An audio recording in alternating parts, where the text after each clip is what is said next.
Hey everybody, it's Bus with Battles with Bus number 255, and today we're doing battle in the Rising Tides Gauntlet. And so, welcome back. Hope you had a nice holiday season. We get ourselves in a 5-6 day break or whatnot for making these daily videos, and I've been itching to jump back in. And so, hopefully you had a good holiday season. Hopefully you have a good new year here in the upcoming days, and hopefully you're ready for some of this exciting Legends of Runeterra action. And so I had to kind of like go back a bit and think about what we did in the previous Rising Tides Gauntlet. It took me a while to remember from the long time ago that was about a week ago, and I wanted to bring a just different set of decks for this one. And so as far as this one goes, we're going to be playing Deep, we're going to be playing Pirates, and we're going to be playing Lee Sin. And I think this is kind of an interesting collection of decks. And so, first and foremost, I will say I do think that Deep is the kind of boogeyman of the format. I think that's the deck that you have to ultimately be prepared for the most. And then I think the next thing that you have to be ready for is Swain. And so, as we had in the previous format, to where I felt like you had to either worry about Jinx Draven or you had to kind of tune your deck to be ready against triple Shadow Wilds, we were kind of taking the approach of just saying, like, we'll just ban Jinx Draven. It's the only good aggro deck. And then we'll kind of tune our decks to be ready for the Shadow Wilds. Here, I think you have to approach the format a little bit differently, to where you have to decide, hey, do I want to play against the sea monsters or do I want to play against Swain? And so I give you that great advice. I didn't really tune for it today. I'll probably just ban out the sea monsters deck because I just don't like to play against those style of decks. But we'll see how things play out. But we can pull up the decks, talk about them just a little bit more. And so first and foremost, we are playing Sea Monsters today.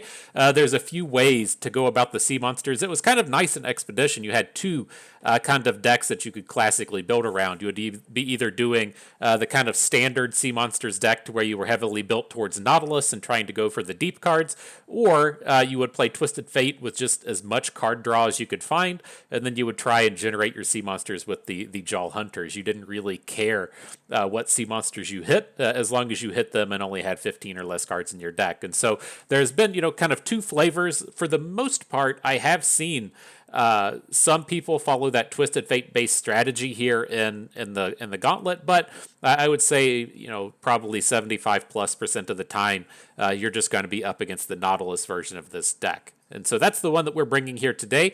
The things I like to say about this is I feel like the deck is already pretty value heavy.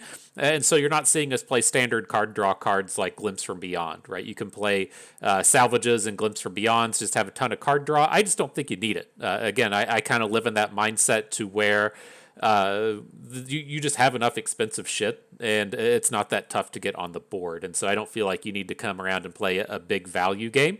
And I just kind of limit myself to all of the toss cards, right? Because I want to hit deep as fast as I can, but not so much the value cards, as I don't feel like it's that super important. And I also, I feel like the matchup tends to already be good enough against a lot of the mid-rangey stuff, so we are pretty limited in our removal as well. And so our removal suite here does have the two Grasp of the Undyings to concede to the strengths of the aggro decks, but we aren't going beyond that. We're not playing Withering Whales. We're not playing a bunch of heal. And so you got a deck with the Ruination in it. That's all you're going to get out of me today. And I think the last thing to kind of talk about with this deck, though, is the remainder of the champions, and that I don't really get behind Maokai a ton.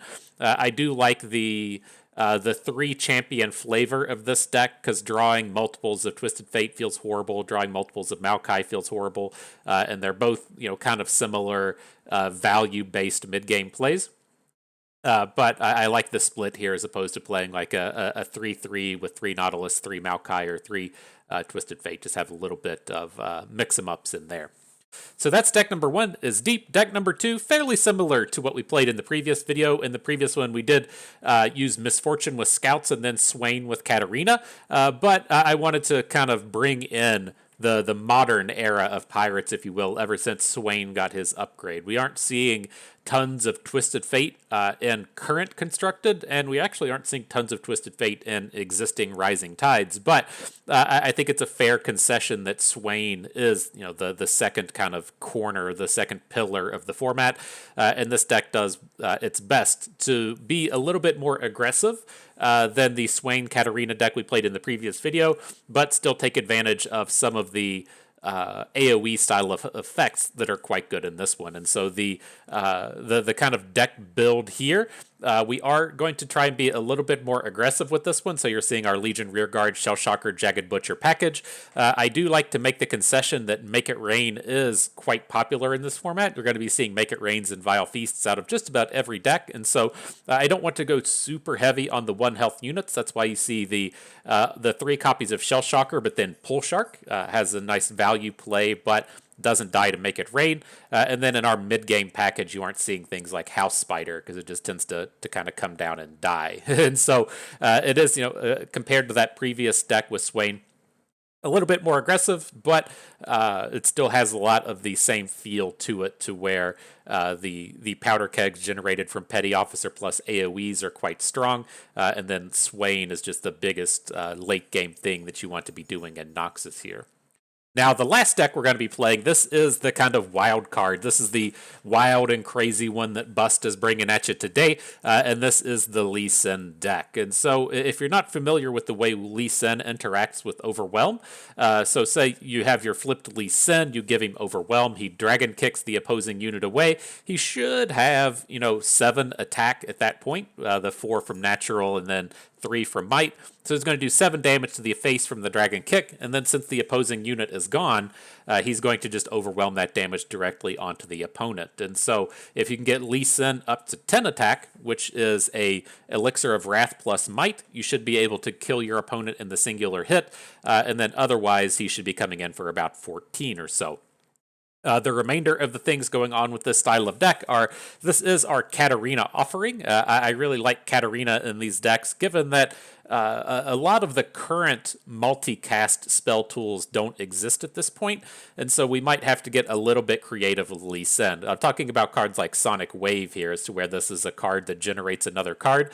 That's typically the way that you're coming up and powering up your Lee Sin, or having either units that generate spells or spells that generate spells, and that density of good spells just doesn't exist at this point. Things like Riven don't exist to play things like the Riven Sword and have the fragments tie into Lee Sin. You're really kind of limited in his abilities, and so I like Katarina and her ability to let Lee Sin attack twice if we need to, and then we're also playing Horns of the Dragon in case something goes wrong with Lee Sin, and so we are going to be seeing quite a bit of the deep deck out here. Investing all of your cards into Lee Sin and having him get Vengeanced or whatever just doesn't feel very good. And so having a backup plan in the Horns of the Dragon does a very similar thing, right? A 7 attack, double attacking Overwhelm unit should likely be enough to come in and close out the game. And so that is, the kind of the game plan here. It's the Lee Sin combo OTK style of deck. I don't suspect we're going to play it very well. Again, this is the kind of deck that I'm not super keen on. Combo decks just don't really function with how my brain works, but I think it's something powerful and something kind of interesting in this format, because what you see with these kind of combo decks is, as the format really just kind of like slows down and has a bunch of decks like deep in it, this is a deck that can, very strongly combat deep whenever you're threatening to hit them for 20. And so if this is something you're strong with, if you're good with the likes of Lee Sin, it's certainly something to consider within this format. And so, those are the decks. Let's go ahead and get ourselves into battle. Alright, here we go. We got the deep deck, we got the Dragon Kicks, we got the Pirates. We can still call it Pirates. I think, it's got some amount of pirate cards. What's her name? Misfortune has a pirate hat and stuff, and so I'm pretty sure it counts. And so, what do we have here? I ran into some, no champion decks before. This has to just be like a burn deck, right? I think that this P&Z Elise is typically a control deck that's just playing Elise as a good early game value unit, but I'm not really certain what we're going to be getting out of either of these. I'm just going to come in, we're going to ban out the Pirates because that seems like the opponent's only real deck, and then we have our choice in the remainder. I'm just going to go ahead and lead off with Deep.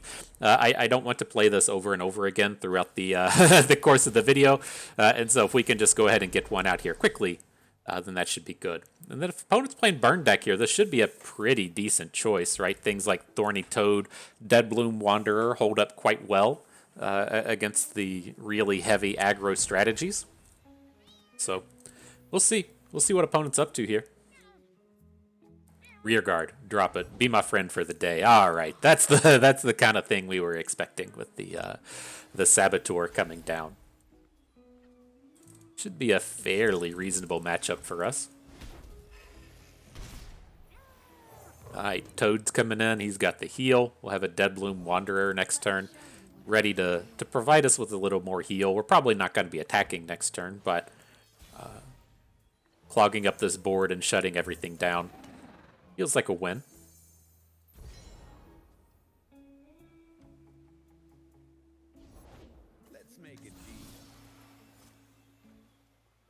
Alright, I don't intend to attack this turn, but it has kind of picked up in quality a little bit now that he's added the cask and we can get the full amount of heal this round. I'm just kind of, the question I always ask myself in these style of boards is, are we going to be able to, or is opponent going to be able to get fully wide? And it looks like he probably can, right? We do have a new question here now that we have Twisted Fate and Maokai. Still just going to add in Maokai, but the reason I didn't attack on that previous turn is if opponent has like another 1-drop and a House Spider, then he's going to easily be able to just completely refill his board and cause us a bit of problem from there. But this looks, pretty decent. Only taking 2 damage. We're losing out on our Wanderer. That's fine. If Maokai dies, it's not the end of the world. Then we should be able to start playing the likes of Twisted Fate next turn, picking up the sapling off of Maokai, leaving us in a pretty good spot. This is okay. See ya, friend. I wanted some saplings, but opponent disagreed. Opponent disagreed. Not a bad pickup in the Wanderer, though. Ain't nothing wrong with the lifesteal units here. I can do this. Okay, and then we'll just bank up the rest of the mana. Probably find ourselves dropping a Devourer of the Deep or something next turn, but if opponent wants to come in and open attack on us, then it can be a pretty reasonable spot to just drop a Vengeance in the middle of combat. But 9 mana, slightly awkward. I think we just want to go with the Devourer of the Depths, since we're a mana short of the Twisted Fate.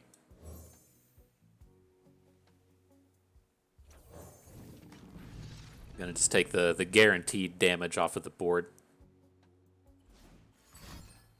Sure.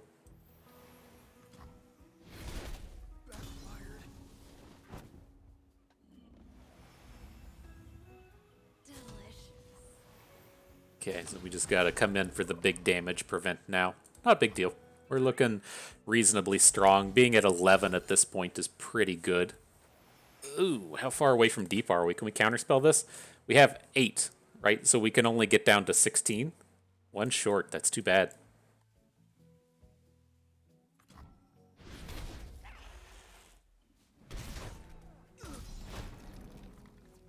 Too bad, I tell you.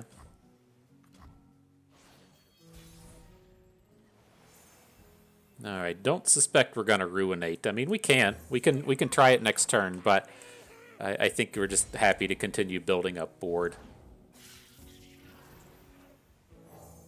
Never lost a fair game or played one.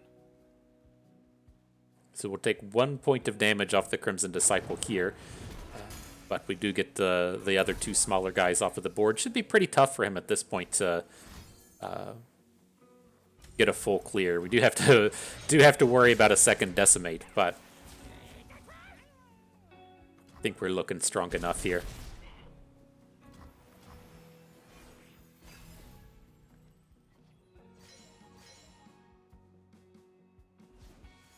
Oh boy. Well, the damages have come in. That's, on us. We could have played that a little bit differently. We could have prevented a few points of damage in there. I know that we had a couple of blocks in there that didn't maximize the damage prevention, but that's tough. I feel like we were in a pretty good spot there, especially considering that he was sending the Nox and Fervors at our units and not the face. But congratulations to opponent. GG. move on to the next one. And so I think this is a safe enough place to just come in and ban out the Swain. It is kind of nice to see the to see the Ash deck come in. This is the classic a classic expedition archetype, the Blood on the Ice. But we'll have to try and dodge, though. We can't try and take our Lee Sin deck up against the Frostbite deck. It's just as you go for the OTK and they have a Frostbite, you're gonna be in for a bad time. Let's see if we can't do well against Yasuo Ezreal. I, of course, have zero respect whatsoever for any Yasuo at any time, and so I don't think we have to worry about him too much, right?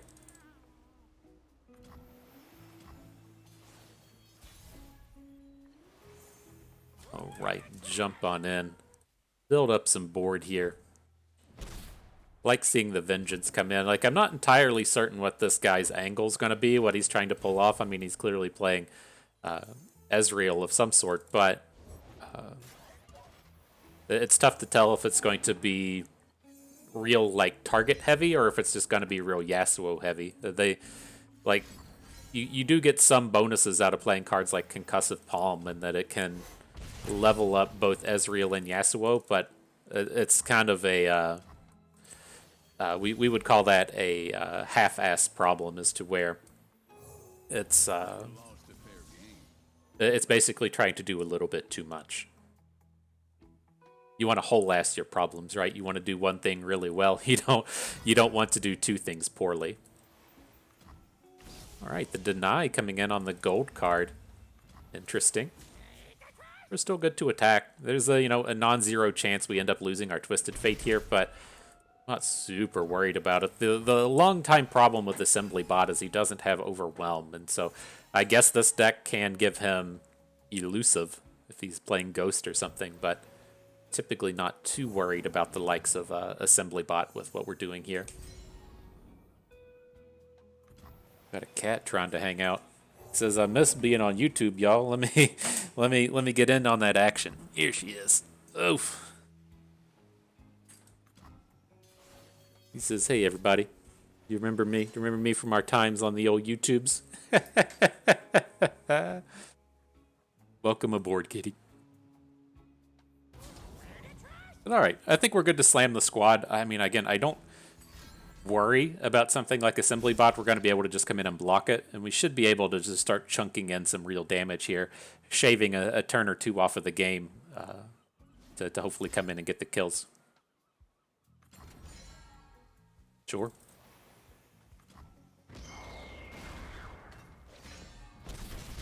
The damage has been prevented. I mean, this is tough. Like, I don't want to Vengeance this dum-dum, right? This is not a particularly strong unit, but I also don't want to, like, end the turn with 8 mana, right? It's just like we would rather be spending our Vengeance on real units like Ezreal, but if the board's going to break down like this, we probably need to just come in and go for it. It is going to be kind of nasty if we go into the next turn and he has both Ghost and Deny to protect. We deep yet? What do we got? We got a little bit of ways to go. Here's the big boy. We can flip Nautilus next turn. We have the Jettison. I want to go ahead and spend the mana. I can't... Like, I was going to say, I'm wondering if opponent's going to come in with Will of Ionia. It's just, like, so expensive to have all of this, right? To have the Will and the Concussive Palms and everything. I think it's completely fine. We only missed out on a couple of mana here. Now, we can hit deep. We got the Jettison.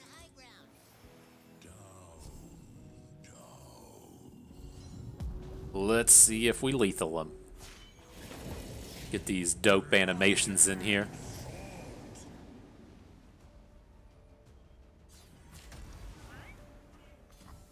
This guy can't block a Fearsome. So womp for you, Greenglade Lookout. I suspect he's going to have a play, a Concussive Palm, Will of Ionia, whatever. But, it's an easy spot to go for the lethal. We don't have much else going on in our hands. And the kind of interesting point that a lot of this does is he has to keep spending that mana to not die. I get that he's winning on 3 mana every time that cycle happens.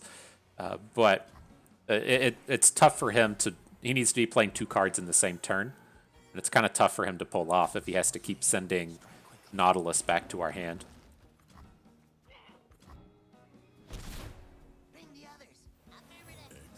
All right, let's try it again. We got we got a fresh Nautilus put on the board. All right, now we're getting ahead. Now the mana's going to be in our favor.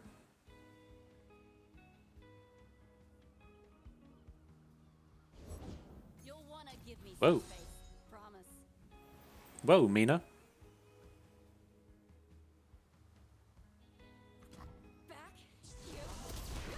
All right, she's kind of scary as we're out here trying to play these very expensive dudes, but I think we're okay in this space still. Right, we're going to have a handful of blockers even if things go wrong on the next turn. Down to 1 card now as well. It's like, I feel like, you know, if we come into the next turn and say he has another Mina, then he's going to be hitting for like 14, 16. We can grasp of the Undying 1 unit and still not be dead, and so hopefully we're in good enough shape.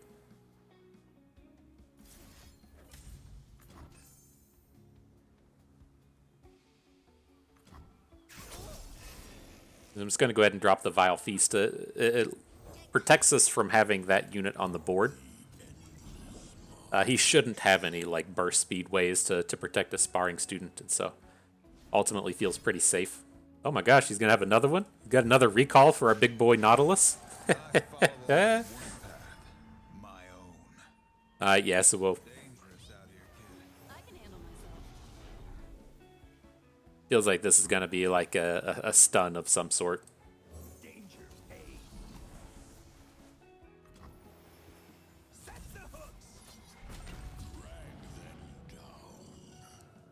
Alright, so I'm just taking the elusive out of combat. We can't block it next turn. He's going to have to put in quite a bit of work to stop what we're sending in right now. So I feel pretty safe. Here comes that stun. Oh, just a recall. Nice. So he does get to play Mina next turn, send our 3 units back to hand, but we can get blockers on board.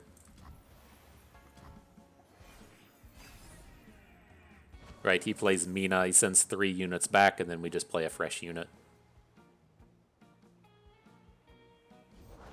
What do you call that technique?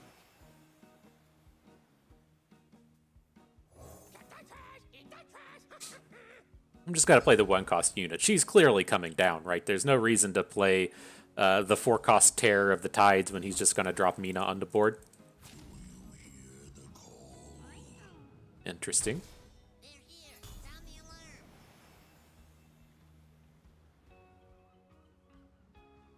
So we can just pass here, right?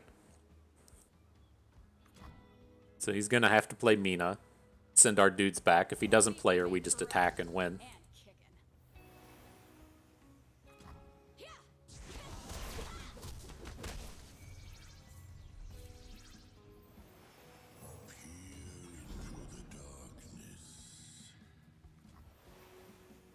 Alright, I think we're fine now. Ooh.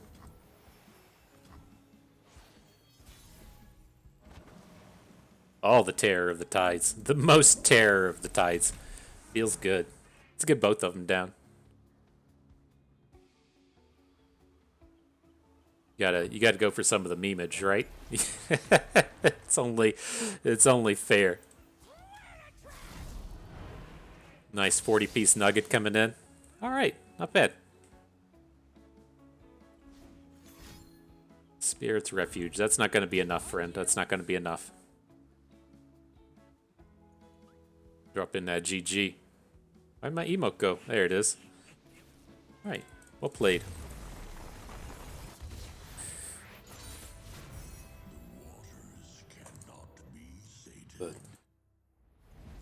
The victory is not snatched from us. Not a 0-2 run today.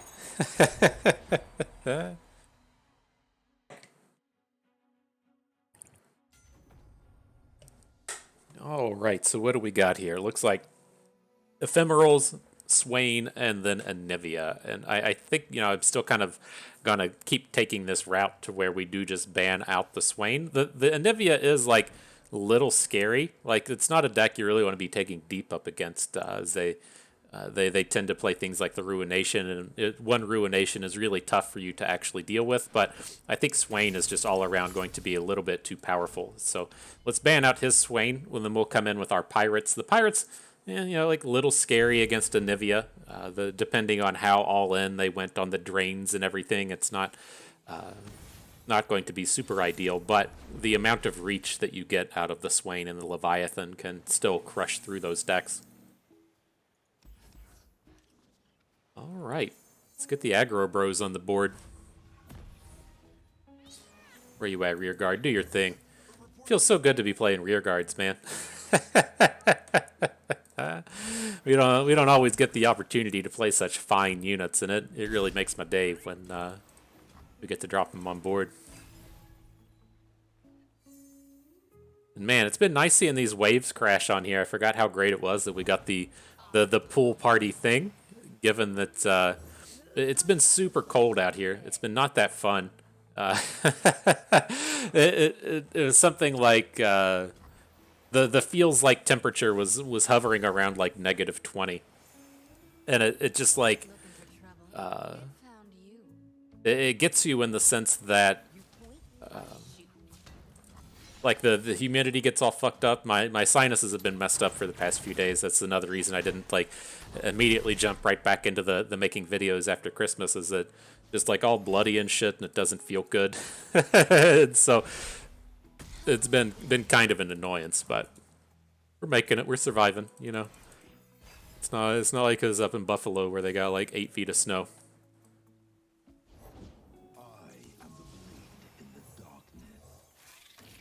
All right, let's go ahead and stun up Zed, though. Get that nonsense out of here. Say no attacks, please. And we'll look towards this petty officer, make it rain next turn. And so I don't want to drop the pool shark, I don't think. Right, we're going to have 5 mana in total. Let's hang on to the butcher as well. We can just go for everything. Right, so we petty officer, we want the powder keg. And we're going to make it rain. Right, and take down his 2 health units. At this point, something should be going to face. Well, let's just go ahead and make it rain now.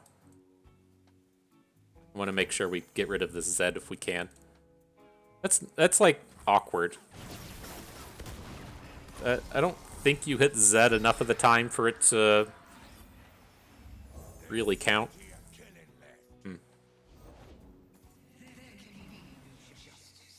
Nice. Nice play from opponent.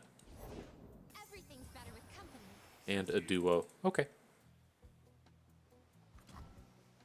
So Callista's gonna flip. She's gonna be... Does she bring back champions? Dead allied follower. Okay, so she can't bring back Zed. Zed would be kind of scary.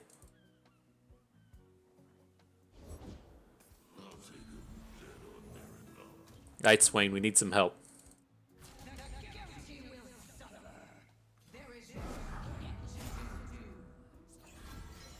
That's it. That's not that bad. Oh, that's awkward, though. We can't... This is like one of the first times I've been in this spot to where you typically just block Callista right, and then you don't take any damage. But we aren't big enough to actually kill the Soul Shepherd. Ooh, got some fight in ya. Alright, well, we got to come in and just prevent all that we can.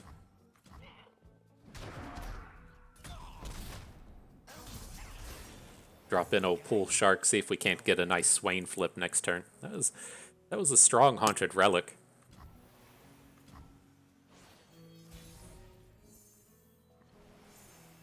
Yeah, Zap and Nox and Fervor. That sounds nice. That's nice. Like a fish in water. The Nox and Fervor good enough to flip our Swain here. Haunted Relic Part 2. So we do have to worry about that a little bit, but if we're going to, say, flip our Swain, so we want to drop a Nox and Fervor right now, we can put the damage onto Callista, and then that should kind of guarantee that we get the AoE. Like, I know that he has more, like, opportunities for cards in his hand, but if we do this, we've got the damage onto her. Now, he can't block Swain with the Neverglade Collector, right? This is a... Swain has Fearsome, so it can't block. If he blocks Swain with Callista, then we should get that Overwhelm hit in. And so ideally, we can get the big AoE happening this turn.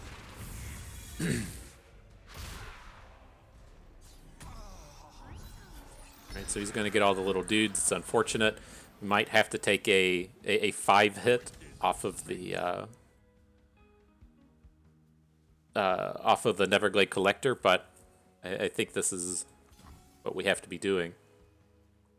This. Oh, is he going to play something of Vengeance? Fuck. I was going to say, this isn't a deck that usually plays a lot of... well, it, like, almost never plays things like Concussive Palm, and things like Vengeance are fairly rare. So, a little unfortunate, but we're not out of it yet.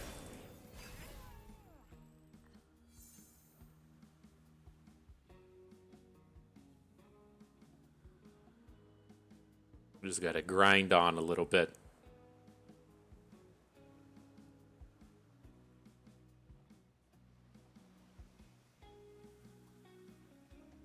Do have this potential for the petty officer making rain onto Callista. It would be nice to get a takedown on her. We just need to pick up some of our expensive stuff, like the Leviathan or Swain, and we should be right back in it.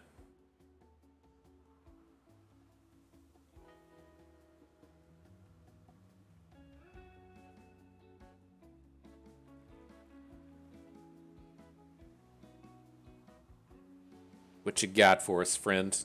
He's picking up a really good one right now. He's thinking, what do I best do here? What do I best do? I should be playing Captain Farron. That's what... That's probably on his radar right about now.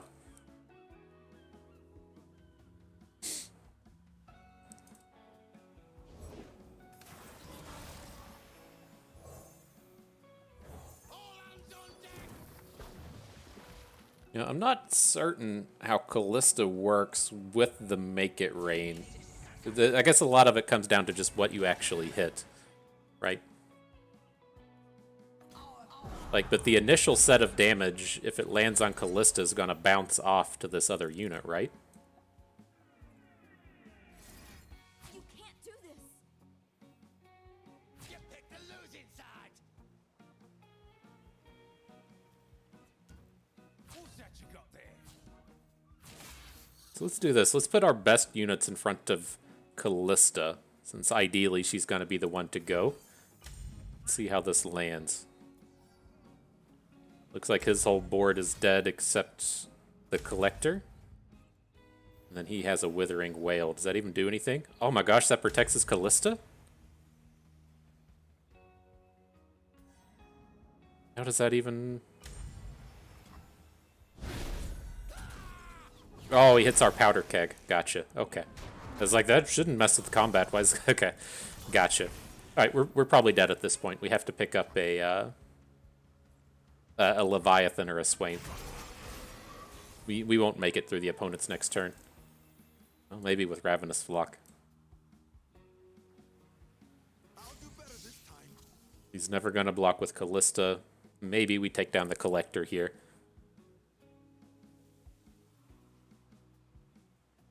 So he's probably just taking 6. He has so much drain off of the Collector. He's going to be getting both the Ephemeral from Callista and then the Shark Chariot that comes out of it. So it's going to be a pain point.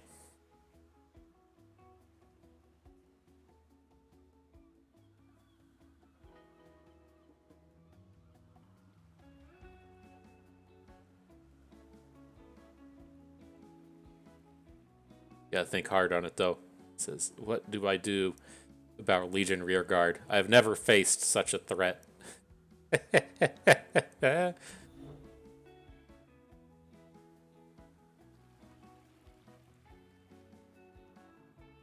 gonna snap it. That's what I'm gonna do. Where are the little cubes at? I want to snap this turn.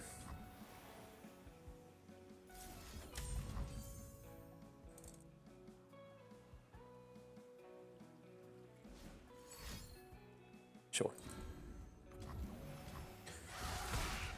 A classic case of the have-it-alls. I wonder what that feels like.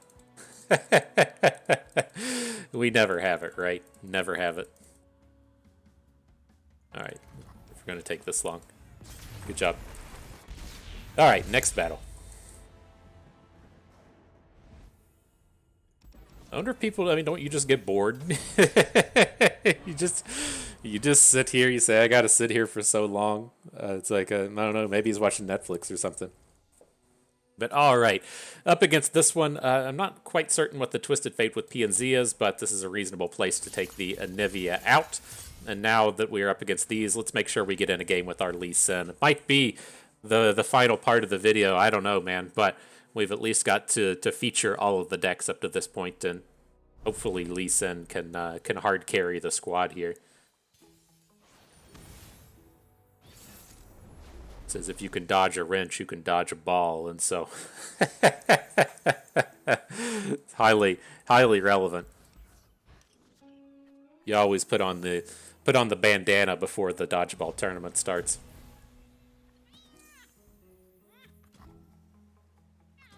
I've been on a bit of a kick here. I've been watching through all the Will Ferrell movies. Highly recommended. It's well worth your time. And I did Talladega Nights, and then we did Daddy's Home 2 days ago, and then last night slapped on the old The Other Guys. It's a good one. And then I forget what the fourth one was. It's been too much Will Ferrell. It all kind of ran together. But good time. Good effort. Right, well.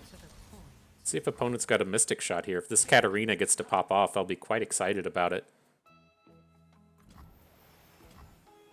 Excellent. Excellent. So we could have looked to have done this a little different. I was curious how he was going to go about that. We could have, of course, played the Blade's Edge first, but I just don't think we even really want to play it. It is useful to put, the tick up onto Lee Sin, but with the way our hand looks, it just kind of feels like we're going to have to, like, spend this mana in an expensive fashion, if you will. All right, it's pretty tough for us to pop off 2 spells in the same turn here.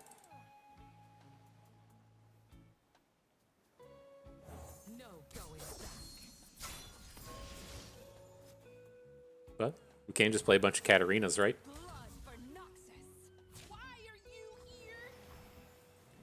It's really the only card you ever need. Katarina is just so good. Steve coming in with the red card. All right.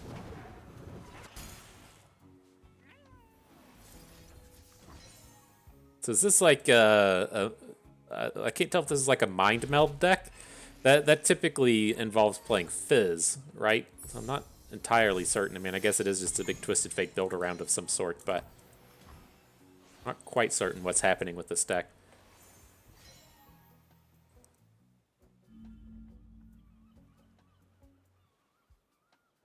Let the bloodshed begin. All right, well, this is this is apparently all we can do is just play Katarina over and over again.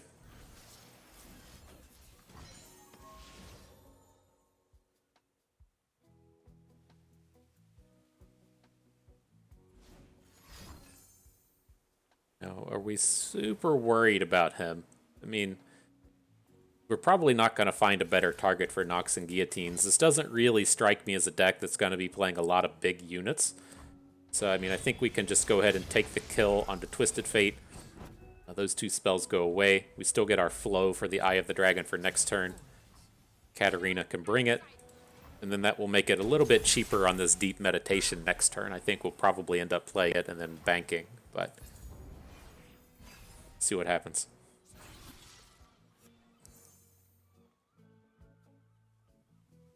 Could always just throw our big boy on board. the Horns of the Dragon doesn't have access to Might, though, which is makes his day a little bit more challenging. But, I mean, we do have access to Katarinas.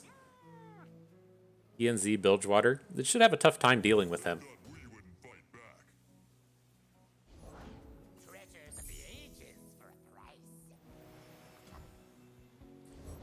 Say, fine, dude. I just take all the rallies. that's all. That's all you ever really need, right? Just your giant horns of the dragon and a bunch of rallies.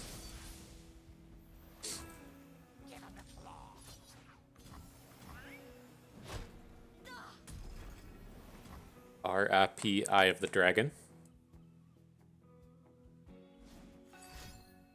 Counterfeit copies. I'm boozled right now. Not completely bamboozled, just a little boozled. Not entirely certain what this is doing. Safety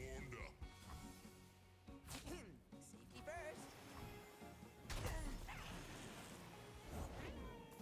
Let's make sure we get the right one. We got all the Katarinas in hand. Yeah, we got to make sure we play the one he's already seen. Stand aside. An expert is at work.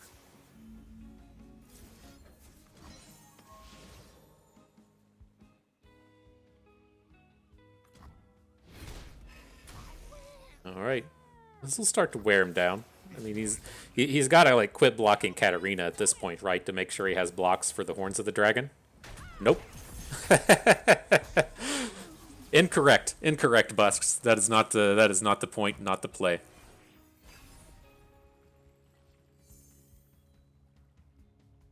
Through the coral.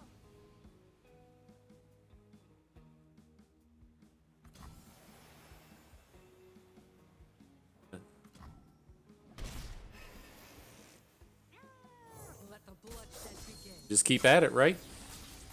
He's got to deal with this stuff at some point. Now, a Chief Mechanist Zevi. And I'm leaning towards just stunning her, but we do have some other options here. I think that's safe. So we won't be able to play a second Katarina this turn, but we can try and get her off the board here in the near future. Could have just sent her back with Will of Ionia, I guess, but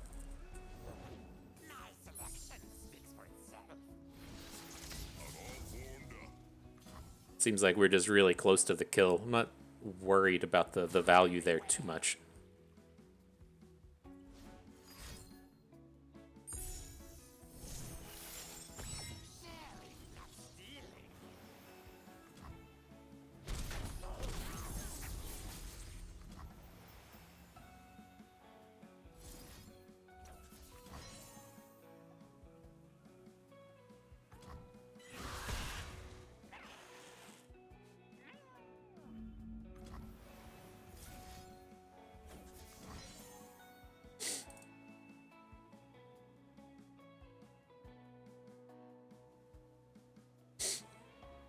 Okay. How about now? Is the board scary enough now? We probably should have just sent the Zevi back to hand. That's fairly awkward in what just happened here. Holy shit. He had so many fleeting cards and they just didn't do anything.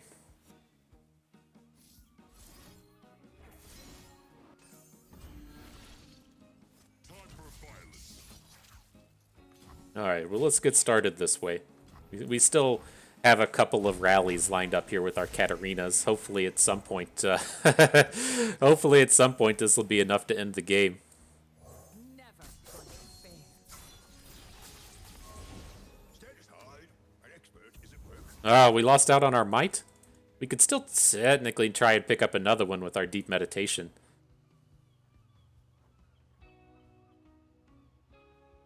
One, two, how many cards do you have? 1, 2, 3, 4, 5, 6, 7, 8. You can click here and see, right? No? In hand 10 of 10. Alright. I wanna drop the Blade's Edge so when Katarina strikes, she comes back to hand.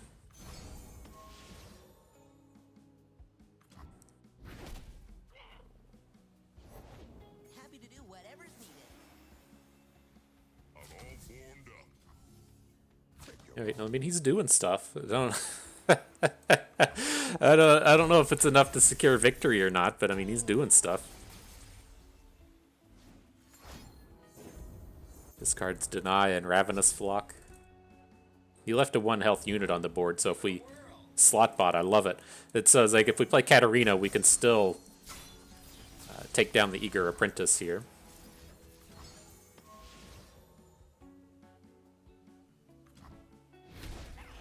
Get up to get up to 10 spells on Lee Sin by just playing Blade's Edge over and over again.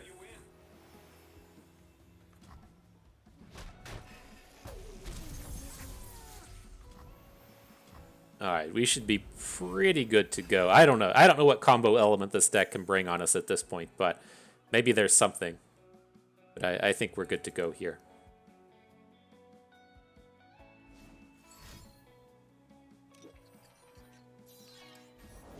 Minding details is my duty.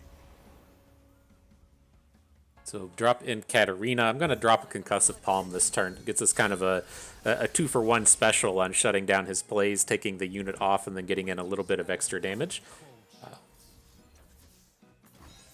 Then maybe these attacks will be enough. The cards we got now. 9 in hand, so we can safely attack. Alright, we got him. Good job, Lee Sin deck. I mean, Katarina deck. It was enough to secure it, enough to bring it in. Phew. GG.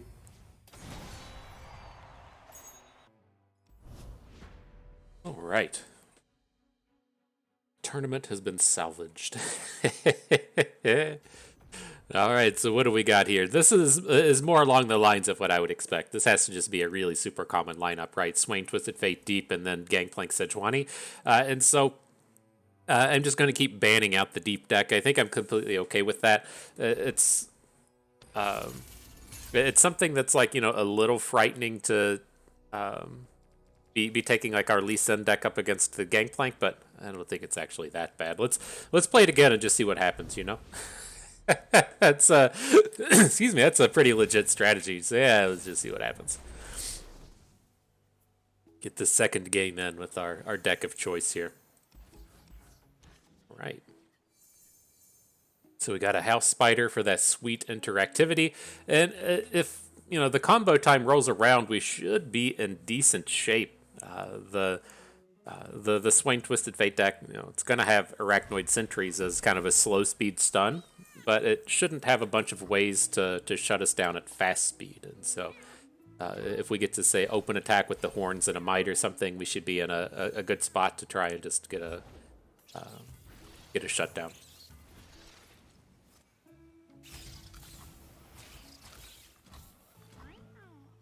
And so here, I want to keep the board clear. We want to do whatever we can to limit the opposing ways to level up the Swain. And so if he doesn't have any units on the board, then he's not going to be able to, say, Noxus Blast. He's not going to be able to throw good...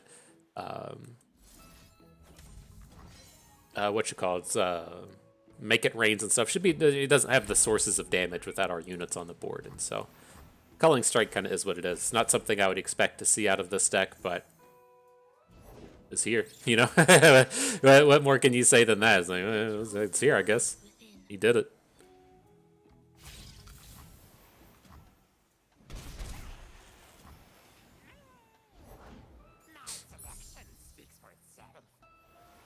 Okay.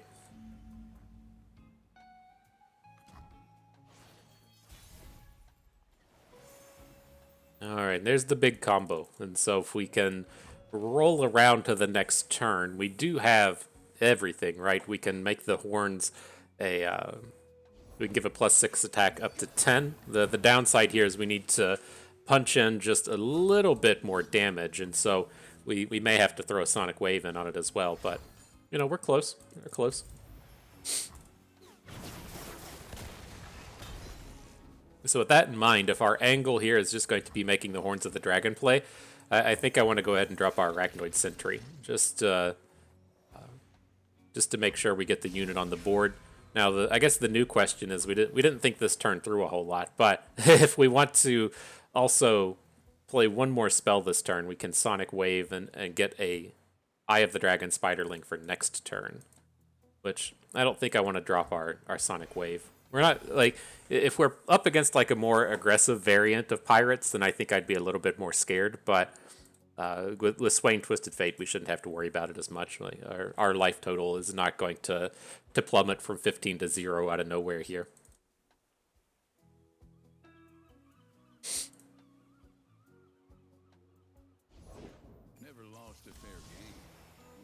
Alright, Steve comes in.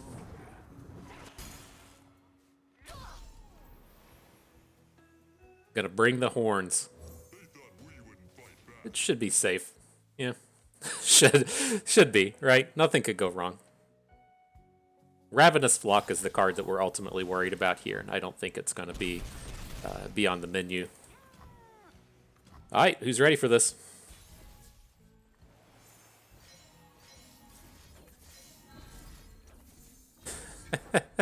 just go ahead and bring it. Just go ahead and bring it.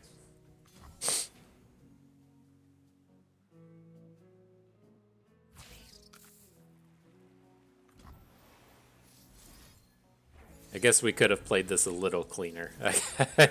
I got excited to just come in and play all these cards. We probably should have put the Challenger on the Sentry to hook in the Twisted Fate and then just make the full power Eye of the Dragon, or Horns of the Dragon, whatever of the dragon this guy is, and just send it in that way. But, hey, we got the big OTK.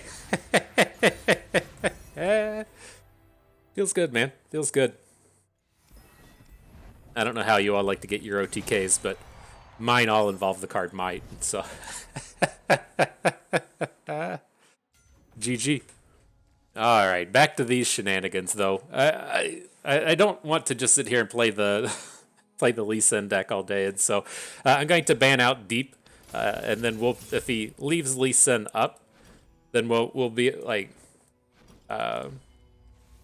I was going to say, if he leaves Lee Sin up, we'll play whatever the other one is. I don't suspect there's a ton of flash freezes out of these decks, but, you know, there's probably a non-zero amount.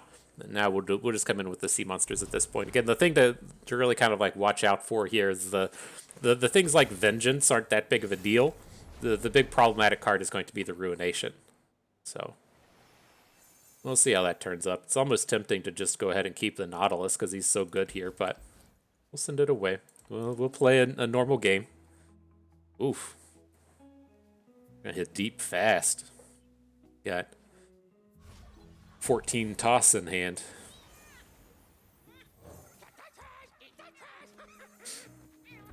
I knew we were gonna pick up this much. That what's his name? That Nautilus sounds a little bit more interesting.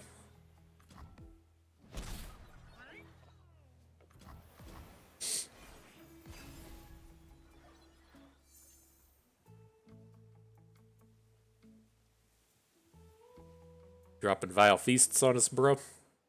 This is okay. I mean, we're going to salvage next turn, right? I want to just dig. We need to start putting the sea monsters in our hand. We can hit Deep relatively quickly with all of the jettisons and all the toss that we hit, and so adding the Dead Bloom Wanderer is not super important next turn.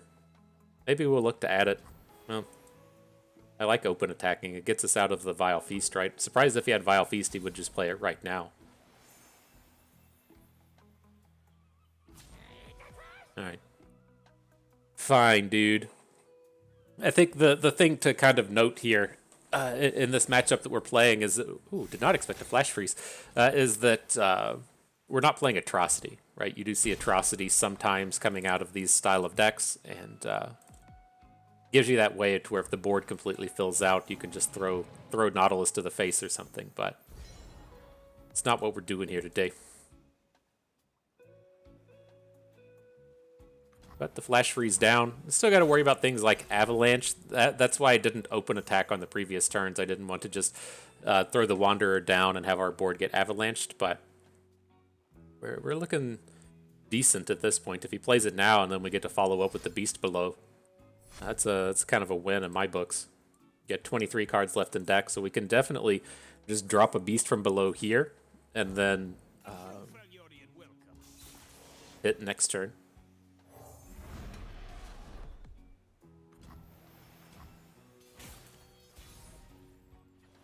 See if we can't boom him with some of those surprise gotchas. He wants to come in and block the Dead Bloom Wanderer, and we just say LOL. It's Deep. If it's a fight they want. Lots of flash freezes coming out of this thing. I'm definitely glad that we didn't come in with Lee Sin. Now, we can boost up our Beast from below here if we want. It's probably worthwhile. Just go ahead and get those 3 points of damage in.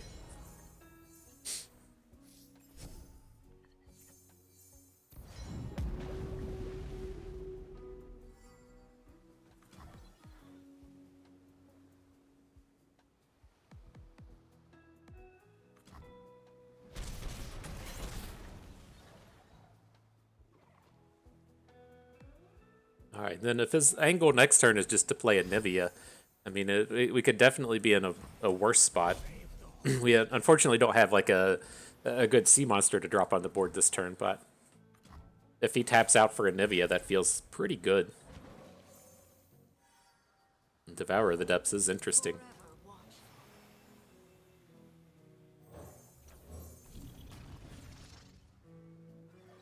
It's like, I'm not excited about throwing down the Devourer, because if we don't have a way to deal with the egg, right? Ideally, he would have attacked with a Nivea, we would have blocked, killed her with the sea monster, and then we would have killed the egg with the Devourer of the Depths, but there's such a huge tempo swing there, and he's already played one Flash Freeze and one Harsh Winds that we should like just be super close to lethal on the next turn. All right, what's this? Coming at us with the all aggro lineup. I dig it. Mr. Galand, I like what you're about. And so who do we want to get rid of? Probably just get rid of the Misfortune. I think that's safe. And then we can't... Man, everybody's banning Lee Sin today. I don't know how I feel about that, if that's good or if that's bad. But the proper one to take in here is going to be the deep deck. We would ideally be playing deep against these aggro decks. I want to just get the pirates in, though, you know? Mix it up a little bit. Get some different matchups for y'all out there. Okay, these are terrible starts, though. We're looking for 1-drops and Make It Rains. Didn't find any. Don't really want to be starting with 7 drops in your opener against against the aggro Teemo deck. So we'll see. We'll try our best. Here's a dude at least. Get in here, dude.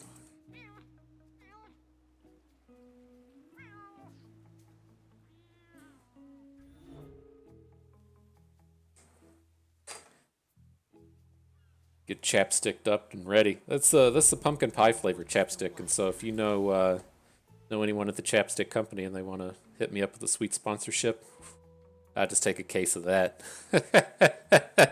We'll be on the barter system, no money involved. Just give me a case of that pumpkin pie chapstick. Shit's amazing. But all right, dude's thinking real hard on this. I'm really surprised to see him not block. It's a spot to where there's a reasonable idea to not attack this turn if you have a Make It Rain in your hand. I guess you can kind of expand on that and say, well, if we have the Make It Rain in our hand, maybe we just don't play anything and then try to play the Jagged Butcher next turn.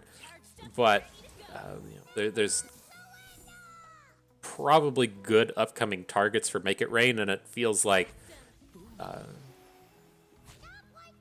not blocking is leaving you in a spot to where, like, I guess you do get the 1 point of damage off the Saboteur, but just asking to get murdered by Make It Rain. This is brutal. Not happy about any of this. I mean, if probably just need to Nox and Fervor this turn. Yeah.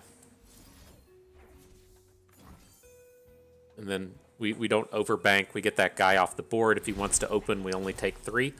And then we'll have Zap next turn drawing. He's going to draw Ravenous Flock, but you know, we got to at least try to set ourselves up for success.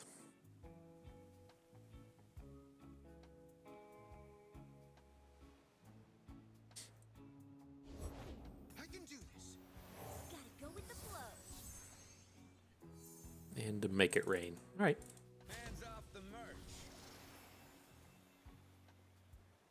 Why are you here? So this is a little scary. I think this is fine. Like, it's like next turn is where it gets problematic, right? We take 2 damage now, but we don't have a way to kill off the Boom Crew rookie, and so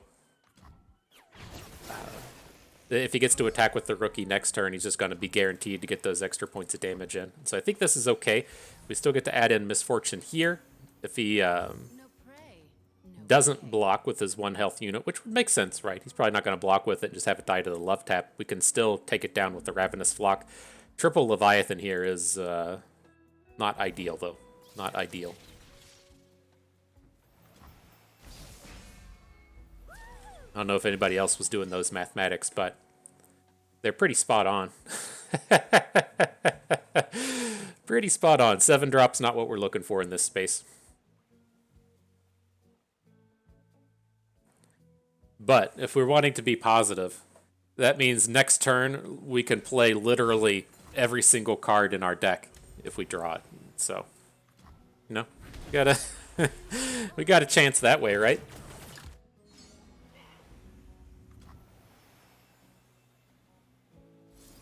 So I'm gonna go ahead and drop the flock now. There is some like merit to waiting until the next turn. My ultimate worry with this is if we wait till next turn and we put the Ravenous Flock onto his dude, that he's just going to send it to face with a Noxus Blast. To where now, if he wants to Noxus Blast us with what he has on board, he's not going to get to deal any of this damage with the Sentry, right? So if he's attacking with 2 units, we play the Flock on his unblocked fella. He gets to just throw the unblocked guy at face, but now if he wants to play a Noxus Blast, he attacks with the Sentry we block. We still have our Misfortune on the board at the end of the day. So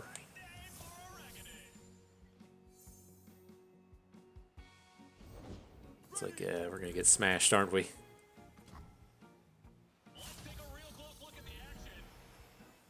Don't get ahead of yourself.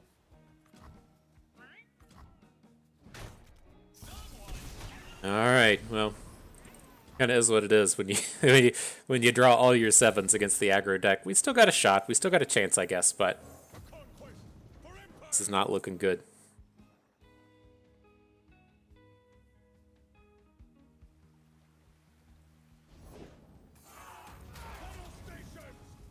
Interesting battering ram.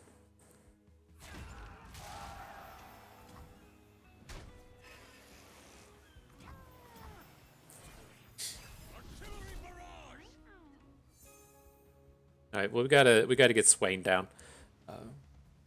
We want to get these stuns onto his board next turn, and so he just has to be added. Progress Day makes sense, I guess.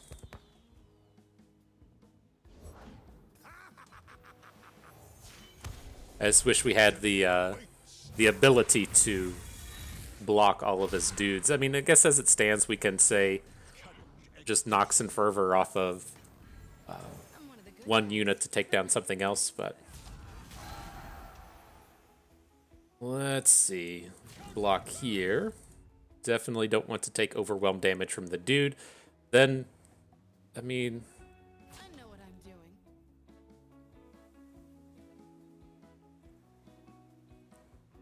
so this way, it's going to put 2 damage onto Swain, and then we're going to Misfortune down the Trifarian Hopeful. Like this. So we take 0, leaves him with this Legion Grenadier. As the turn starts, we'll get the stun on both of his units with the Leviathan Swain combo. And then we can present lethal. Whether or not we want to actually open with this is a different story. If he's got a... I don't think we can. If he's got a... what are they called? Like a Mystic Shot or something, he can cancel our attack, and I absolutely do not want to go into the next turn. And so we do give him opportunities to do stuff like this. Like, yes, he gets to play Decimate. Yes, he can kill us with a Decimate to face now, or a Mystic Shot to face now. But if we make this attack, right, and he has the Mystic Shot in hand and he plays Mystic Shot on the Leviathan right here, we go to the next turn, absolutely lose that game 100% of the time. And so I think we're just, stuck risking it. If it was a spot to where he, say, had to play a Nox and Fervor, then it could be a little bit different, but I stand by that 100%. There's just no way you can risk not winning the game on this turn. We just did not have the power to open in there.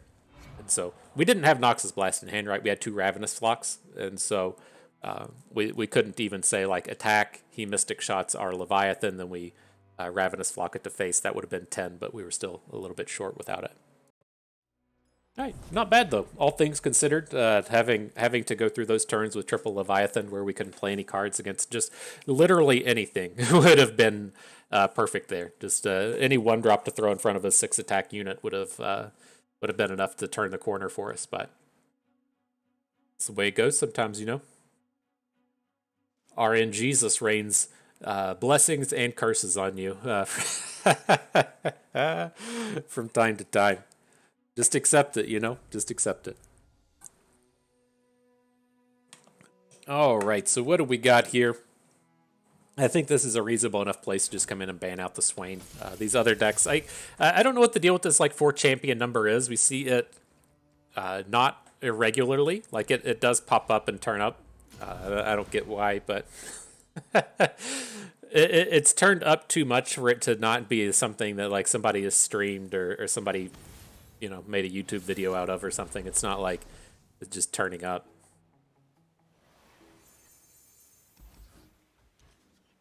All right, though. Let's see if we can't take it down. I didn't want to play again like the Lee Sin against Freylord. If you want to think back to our Horns of the Dragon game, to where we went all in with our horns, and then opponent just says flash freeze. It does not feel good. So.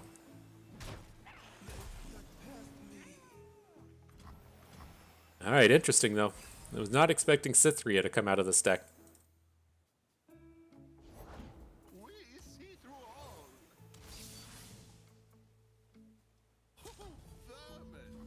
Vermin. Alrighty. Get in front of this guy. We'll see if we pick up a Make It Rain. Say a good Make It Rain next turn. Take him down, take something else down. Otherwise, we'll just send the Pool Shark into it.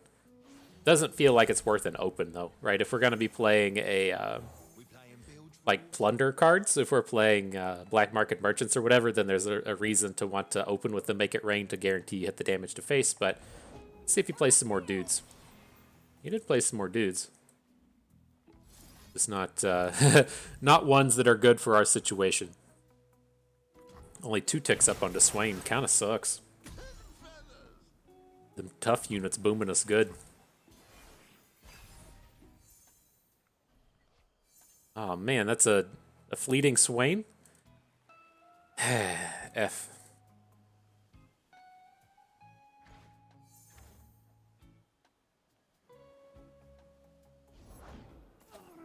Trying to highlight your nice green borders, my friend.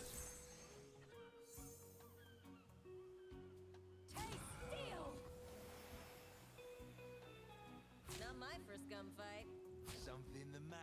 Let's just prevent it. Maybe the Pool Shark block is like a little ambitious, but I'm at least happy enough to put the Mighty Poro down to 1 health. Kill it with a Make It Rain. Now Misfortune. Okay.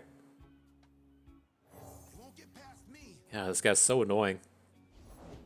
F you, Vanguard Defender. Wow. For trouble. That Garen really just boomed us. I do not appreciate it. Oh shit, we should have attacked with the zap. That's my bad. I just saw the board fall out from underneath us, and I thought that it was going to go a little bit differently. The few for the many. All right, so let's see if we get confronted. You know, I don't think it's going to be a thing, but we have the potential to take this Garen down. You have a couple of different angles to attack Garen with, right? We can either just block him, and then Noxus blast the blocker away, so he doesn't get to deal any damage, or we can try and like physically take him down here, which I'm leaning towards a little bit more now, since we're just going to lose our Misfortune anyways. You can't do this.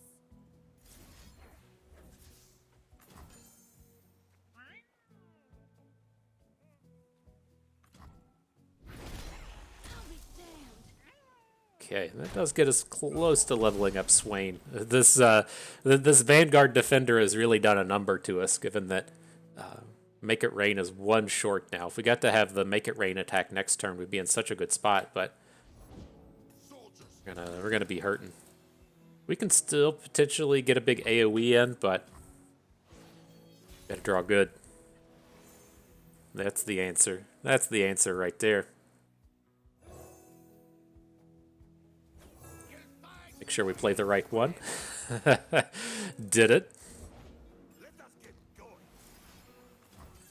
All right, so here's the Make It Rain. Now we get to pick and choose a little bit in terms of who we block, with the hired gun hooking in the strongest enemy. So we're going to be trying to just take whatever that unit is, grab it with Swain, and then get the big AoE happening after that. Who's on top of the bounty board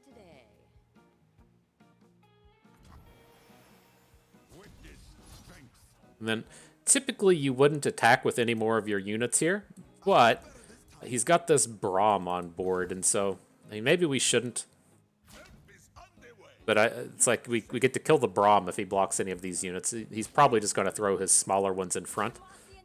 But give him a chance, you know.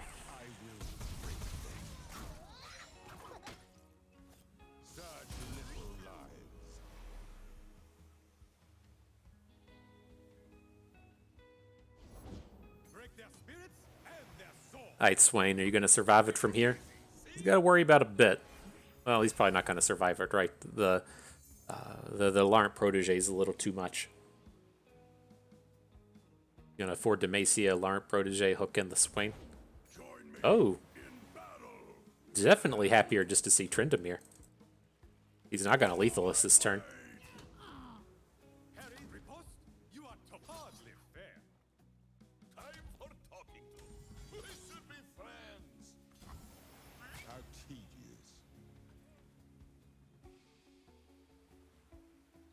Alright, let's see where that takes us. Still a little worrisome. I mean, we don't have a great answer to this Tryndamere for next turn, but we got some options now. I'm just going to hang on to the Petty Officer.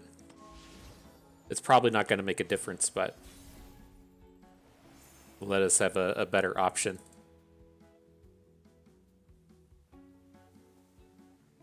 Yeah, we're just dead at this point. I mean, maybe we can get an Arachnoid Sentry onto Tryndamere, but we're shut down pretty hard here. Okay, GG. This is not the end. It's not the end, bro.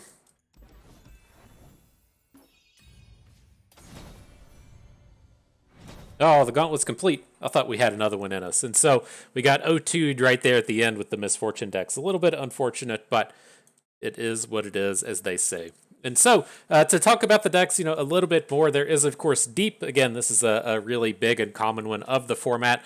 You can kind of tune it however you want. If you're looking to deal with more aggressively oriented decks, you can start to add in more Grasp of the Undyings and Withering Whale type of cards, so that you get the drains out there with your removals. And so that's what I would typically expect that you want to do. With your deep deck is gear it towards the early game, but it's a deck that should be reasonable against everything. I wasn't super happy to be taking it up against Anivia and decks that could potentially have the Ruination in it, but the thing that deep does is it gets into that kind of late game stage when you're able to think how the games typically sequence out, right? As to where, okay, I'm playing an aggro deck, I'm going to put 6 1-drops on the board and an opponent plays their big AoE, or I'm playing a, kind of mid-rangey deck, I play a 3-drop, 4-drop, a 5-drop, a 6-drop, or I'm playing, control deck and I just win with my 9-drop, right? That's the kind of standard organizational factor of these games. And when you're aggro deck or when you're mid-range deck, opponent gets to attack that with the Ruination, right? They just clear out the entirety of your board. Or if you're playing control deck, they attack it with Vengeance, right? You play your 9-drop, they hit it with Vengeance. But what you're able to kind of do against those decks is all of your units become so relevant once you hit deep, right, that if you add 2 the Beast Belows from the board, you're adding 14 power off of 2 units. That's not a fantastic Ruination, right? You're trading 9 mana for 8 and only clearing 2 cards. And then the Vengeances aren't as great either, right? And so you at least do kind of find yourself in this spot to where you can put just a couple of sea monsters on the board and really be threatening lethal. And so it does play well against the control decks, even if you are tuned to beat the aggro decks. And so you may not be like a coin flip, you may be like a 45% underdog in that match, but it can still hold its own if you have to play it. And I think realistically, this probably just belongs in every single lineup in the current format. Just that strong and that powerful. So good stuff there. I won't play it again, but maybe we will. Maybe I'll blow your mind here in the future and play some of it. And so up next, we have the Misfortune Swain. I wasn't particularly happy with this. I liked the Twisted Fate version quite a bit more. I feel like all of these games really just come down to Swain. And the aggro cards, while I wholeheartedly approve of playing them, it doesn't feel like the best angle that you can really take in this format. I'm a much bigger fan of still playing the Petty Officer. but then playing Twisted Fates to go along with it. I believe in our previous one we played the Petty Officer, the 2-cost guy that makes a powder keg, and then the Twisted Fates as well. Just had that gigantic AoE package, and then counting more on Swain, right? None of these games that we played, we were really like threatening lethal with our early game packages, and it just doesn't feel like the best usage of Misfortune or Swain. And so I'm glad that we did come out and play Pirates. I just don't think that this is the way to go about it to best maximize your Swain usage. Last but not least, man, our Lee Sin deck was the real wild card of the day, and it did quite well. It is something kind of interesting to keep in mind as you play against decks that aren't really good at closing out the game. Swain being the kind of big one, but also sea monsters to a degree. And this can really attack those. The downside to this is it does just get completely shut down by Freylord. So you are going to run into some problematic things as to where opponent plays like Ash Katarina and a Nivea. And then you just can't like run up against that. And so if you are able to dodge the Freylord, this does have some particularly strong matchups, but it's not something you want to play against Pirates. It's not something you want to play against Jinx Draven, and then it's not something you want to play against Freylord. And so it's got its uses, but I think the kind of interesting thing with this deck is your other decks have to be kind of like medium, right? And so, like, I'm trying to think of how to best say that, but medium in the sense of how we were talking about sea monsters, right? You can get a reasonably good matchup against aggro, but then a matchup you don't hate against control.